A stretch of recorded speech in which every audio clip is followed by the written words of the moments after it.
మంత్రి గారు. అధ్యక్ష, ఒక 2 నిమిషాలు దీని హిస్టరీ కూడా చెప్తాను, తర్వాత ఓకే.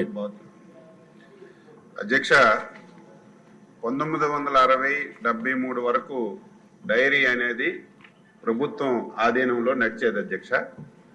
1973లో డైరీని ఒక ప్రభుత్వం కార్పొరేషన్ కింద మార్పు చేసింది.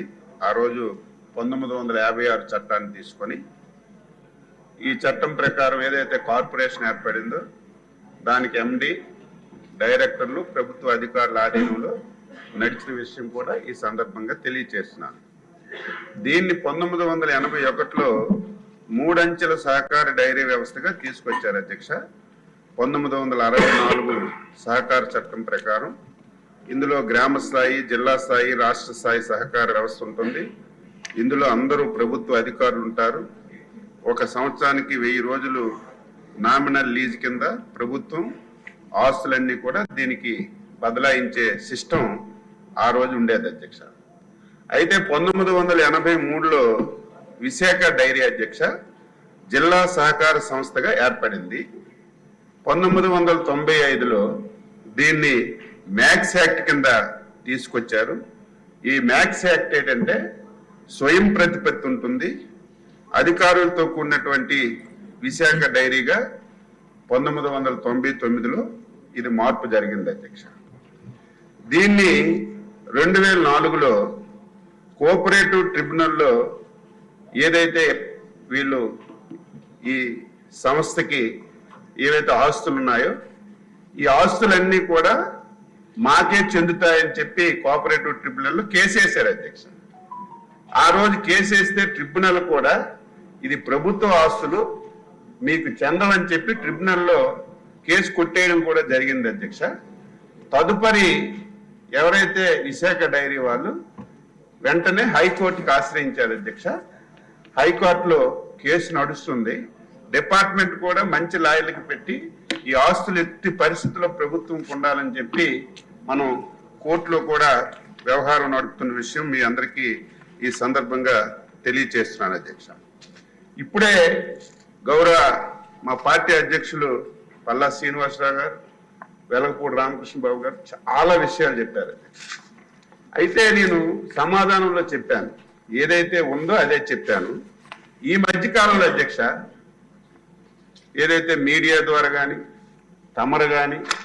తమరు ప్రెస్ మీట్ పెట్టారు, ఒకేసారి 3.5 రూపాయలు పాల ధర పెరిగిపోవడం, ఎక్కడైతే ఈ లబ్ధిదారులు ఉన్నారో, ఎవరైతే పాల ఉత్పత్తిదారులు ఉన్నారో ఎక్కడికక్కడ రాస్తారోకలు చేయడం, ధర్నాలు చేయడం ఒకేసారి తగ్గిపోయింది.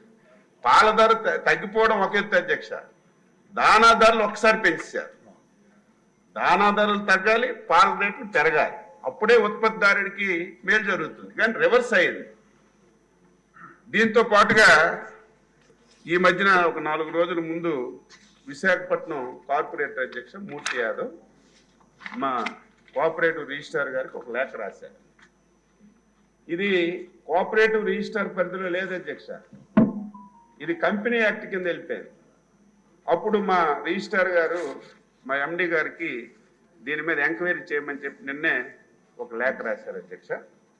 ఇప్పుడు ఏదైతే శాసనసభలో సభ్యులు వ్యక్తం చేసినటువంటి అభిప్రాయాలు కానీ, ఆందోళన కానీ, అదేవిధంగా పబ్లిక్లో కూడా ఉంది అధ్యక్ష, ఒక సభ్యులే కాదు, ఎవరైతే విశాఖ డైరీకి పాలు పోస్తున్నటువంటి పాల ఉత్పత్తిదారులు అందరిలో కూడా ఈ ఆందోళన ఉంది. ప్రభుత్వం ఎందుకు ఇంకా పట్టించుకోవడం లేదు. అయితే నేను కూడా, మీరు నాతో మాట్లాడారు, మీ ప్రెస్ మీట్ చూశాను, అదేవిధంగా సభ్యులు కూడా నా దృష్టిలో పెట్టారు, నేను కూడా స్టడీ చేశాను, మనకి ఏం అధికారాలు ఉన్నాయి, ఎంతవరకు మనం దీనిలో ఇంటర్ఫీర్ అవ్వగలమని అన్ని రకాలుగా చూసిన తర్వాత ఈరోజు శాసనసభలో సభ్యులంతా ఆందోళన చూసిన తర్వాత నేను ఒక ప్రతిపాదన తమ దృష్టిలో పెడుతున్నాను అధ్యక్ష. విశాఖ డైరీలో అవినీతి అవకతవకలు జరిగాయనే ఆరోపణలపై సమగ్రమైనటువంటి విచారణ జరపడానికి ప్రత్యేకమైనటువంటి సభా సంఘం స్పీకర్ గారు ఏర్పాటు చేయాలని చెప్పి నేను ప్రతిపాదిస్తున్నాను అధ్యక్ష. మీరు ప్రత్యేకమైనటువంటి సభా సంఘం పెట్టండి. ఈరోజు సభ్యులందరూ చెప్పిన అభిప్రాయాలు, ఇంకా ఎవరైనా సరే అర్జీలు ఇస్తే అర్జీలు అన్నీ తీసుకొని సమగ్రమైనటువంటి మరి రిపోర్ట్ ప్రభుత్వానికి ఇస్తే తదుపరి చర్యలు తీసుకోవడానికి అవకాశం ఉంటుంది. మీకు మళ్ళీ మళ్ళీ కోరుతున్నాను, దీని మీద ఇమీడియట్గా ఒక సభా సంఘం సభ అభిప్రాయం తీసుకొని వెయ్యాలని చెప్పి మీకు ఈ సందర్భంగా కోరుతున్నాను. థ్యాంక్ యూ అండి. విశాఖ డైరీ విషయంలో వచ్చిన అవినీతి అవకతవకల ఆరోపణలపై ప్రత్యేక సభా సంఘం నియమించాలని మంత్రి గారు ప్రతిపాదించారు. సభా సక్షంలో ఉన్న అధ్యక్షులుగా ఉన్నవారు ఎవరైనా దీనికి అనుకూలంగా మంత్రి గారు తీసుకున్న నిర్ణయంపై అనుకూలంగా స్పందించేవారు ఎవరైనా ఉంటే అవును అనండి. అందరూ అవునన్నారు కాబట్టి ప్రతిపాదన సభ ఆమోదం పొందింది. త్వరలోనే సభ అభిప్రాయం మేరకు సభా సంఘాన్ని నియమిస్తానని చెప్పి మీకు మాటిస్తున్నాను.